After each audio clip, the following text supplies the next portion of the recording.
but I just want to start by thanking you very much for the opportunity to speak today. So it's really a real pleasure to. I only want to say one word about the presentation. The problem we have is that the internet connection is not that good, so we prefer to have the presentation run from my computer, which makes me not ready to share it with our friends in Zoom. But the presentation will be available for all of you. So, all right, I'll tell you exactly which slide. I'll tell you exactly which slide to show and when. All right, so that's fine. We can start with the cover one now because I just want to have an introduction. So it was a real pleasure to see the debate in the first panel. I was in the audience listening, so I loved the energy and the enthusiasm of all the speakers. It's great to see that enthusiasm finally coming to Romania. I'm used to it. I'm used to being part of that debate for the past years in Europe, and it's finally coming to Romania. So I think Romania finally got the hydrogen bug, as we say. It's always a challenge to speak among the last speakers in any event, because any kind of game plan I may have had before the meeting is out the window. You know, everything that was worth saying was said before. However, it is an opportunity for me to build on what has been said, and why not to have the last word on some of the more debating topics. But can we go to slide number 2? So if you're at slide number 2, I think it's worth to tell you a little bit about myself, to tell the audience a little bit about myself, not because I want to present myself, but I think my career in the hydrogen sector tells something about the evolution of the sector in the past 10 years. So I discovered hydrogen as part of research projects, not the same research projects that Ioan did, coming from a pure research perspective. I am a consultant. I've always been a consultant, but even as a consultant, I discovered hydrogen working fully and on projects fully funded from the EU or paid for by the commissions or by the fuel cells and hydrogen joint undertaking. So at this point, hydrogen in Europe, in Brussels, was something to be considered in the future, something part of studies, something on the radar of policymakers, but the focus was on research and development, including on legal matters. The EU just needed to understand the issue. And this is what defined most of the last decade. You know, this idea that it's something for the future, it's just something we need to prepare.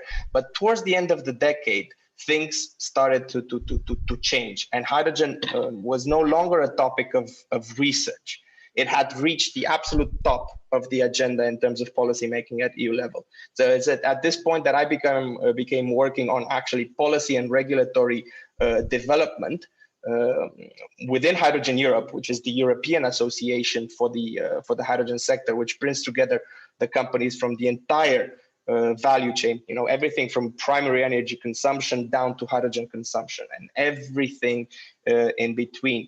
And this is the period in which the large scale, the macro policies, EU policies that deal with the transformation of the European energy system were discussed and designed at EU level. I said this before, but Cătălin spoke very, very clearly about this in the first half of the presentation, and I will pick that topic up during my presentation. That the EU energy system has been rethought. It has been reinvented at the end of the last decade, and it will be implemented through the policy and the political directions in the EU in the next decade. And I've had the honor to be part of that transformation, to witness that transformation from Brussels, from within. And to give you an idea of the scale of that transformation, you should know that when I joined Hydrogen Europe in 2018, it had 50 members, something like that. And most of the work was on research and development. I was the 4th employee in the organization. So 4th employee, 60 members. When I left in 2021, we had 350 members and close to 40 employees. This is the scale of transformation and of interest at EU level in the sector that has taken place within just a few years. And the direction is clear right now.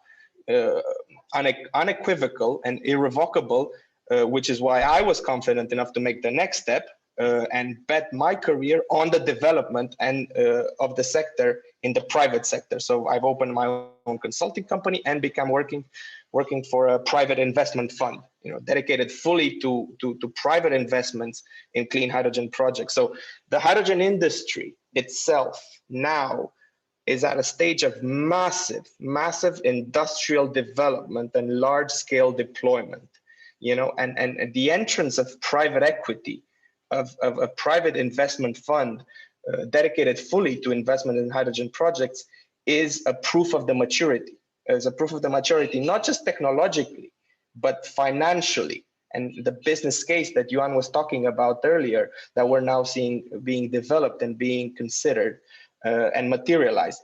If you go to the next slide, I want to explain a little bit about why the entrance of private equity and private investments within the sector is a milestone, because private investors, for lack of a better word, they're putting their money where their mouth is. If we've been talking about it for years, about the potential of hydrogen and how great it is and how amazing it is, well, now we're putting money into it because we believe in it. And 5T Hydrogen, for which I work, we partner up with Ardian, a large French private equity manager. They formed the High 24, first fully dedicated fund, private equity fund dedicated 100% to clean hydrogen. So let me just to tell you a few words about it. We have a capacity of 1.8 billion, 50% that needs to be invested in mobility and 50% in industry. And we've already made our first investments. We've invested in Spain, in Enagas Renewables. We've invested in Germany in H2 Mobility, where we will help grow the current network of hydrogen refueling stations from 100 stations to 300 stations. We've invested in another company that has activities worldwide in terms of production of hydrogen derivatives, including renewable methanol, renewable and synthetic fuels, and so on and so forth. And if you go to the next slide, Gabriel, so why is the presence of private equity that I'm talking about so important? Not just because industry and investors are putting their money where their mouth is, but because of the leverage effect. So when a private equity firm like ours brings 1 billion euros of investment, let's say, for example, in hydrogen refueling stations, as we did in Germany. So we attract 3 to 5 billion euros from other co-investors, so other private co-investors, but we also attract public funds and we attract debt. So that 1 billion turns into 10 billion of actual investment. And over 10 years, each billion of actual investment turns into 10 billions of value creation in that particular economy, in terms of sales of hydrogen, in terms of renewable energy produced, in terms of equipment, so on and so forth. So you've turned 1 billion euro of investment into basically 80 billion, at least 80 billion over 10 years. So of course we're talking about a milestone, and we're talking about moving mountains here in terms of the transformation of the energy system that I spoke about. If you go to the next slide, why are we so certain in our investments? Let's talk about me. Why am I so confident that it's the right choice to put money where our mouth is? And frankly, I come back to Cătălin and Cătălin's intervention in the first session. He pointed it out very clearly and very emphatically. It's because of EU policies. So in 2021, last year, the EU set into law the objectives of climate neutrality by 2050 and 55% greenhouse gas emission reductions by 2030. And it uses in the legislation, and I quote these words, binding and irreversible. And to me and to everybody else that I speak to in my circles, this represents the birth certificate. It's a birth certificate for the clean hydrogen industry in Europe, because net zero emissions, simply speaking, cannot be achieved without hydrogen. There is simply no scenario in which you can reach those goals which are set into law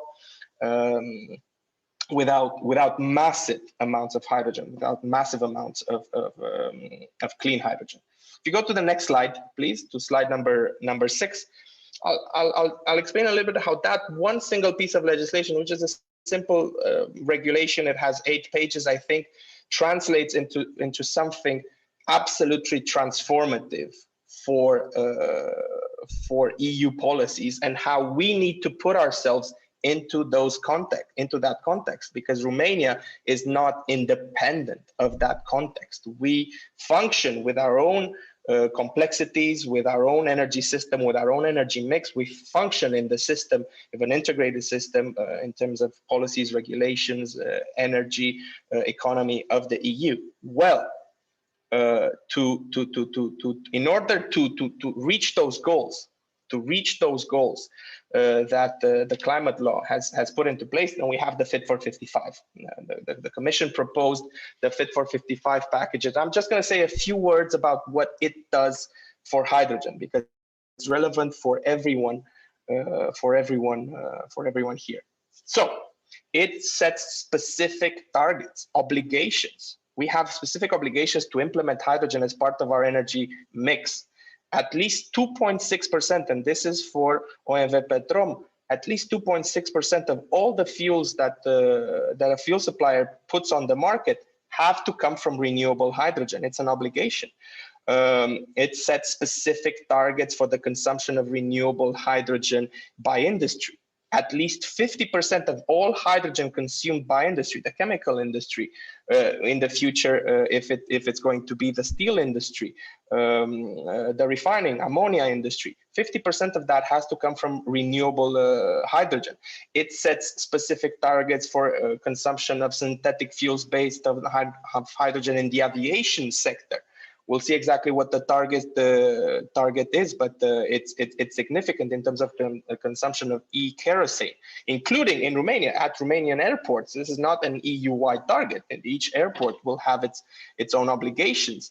It sets targets for the development of infrastructure.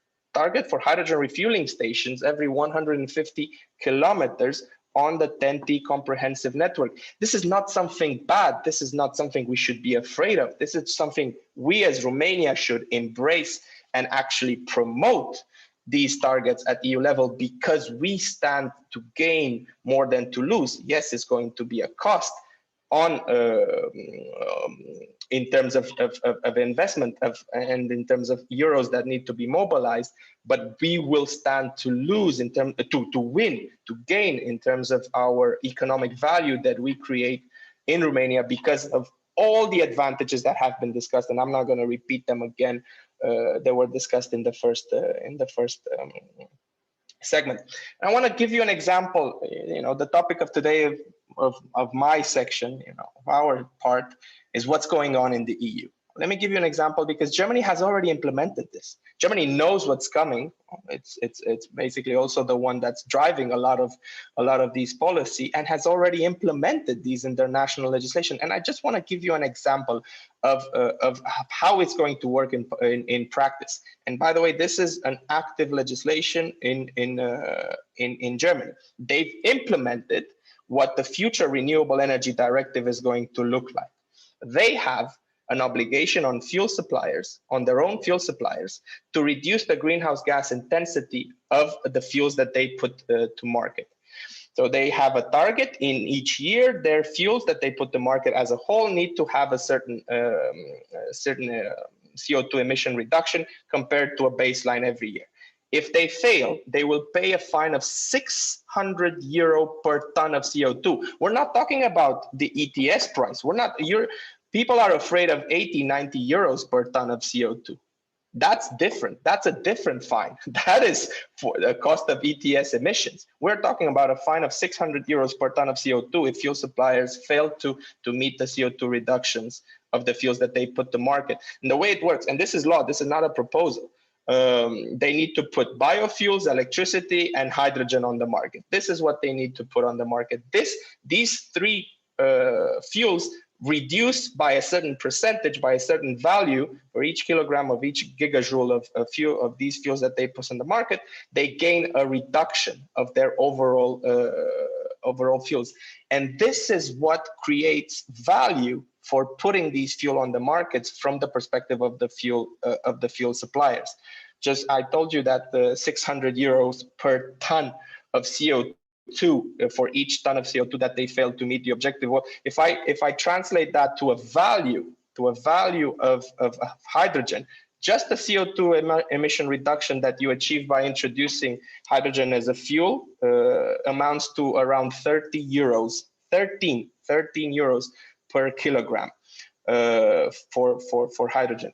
And this is something that that Germany already implemented in terms of policy, in terms of value creation for those companies that bring hydrogen to the market in a way to mix both the obligations, their policy obligations in terms of decarbonization, but also to make sure that they generate a hydrogen ecosystem, a hydrogen industrial ecosystem within their economies, so they reap the benefits from that.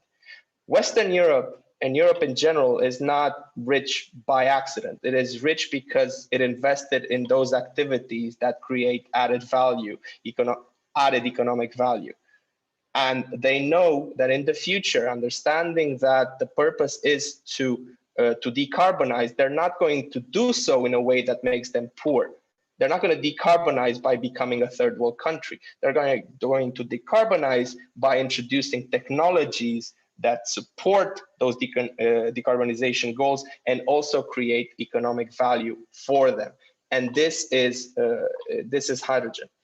I wanted to use my last 2 minutes to talk about Repower EU, but again, Cătălin did an amazing job in explaining the immense geopolitical implications of Russia's war on Ukraine.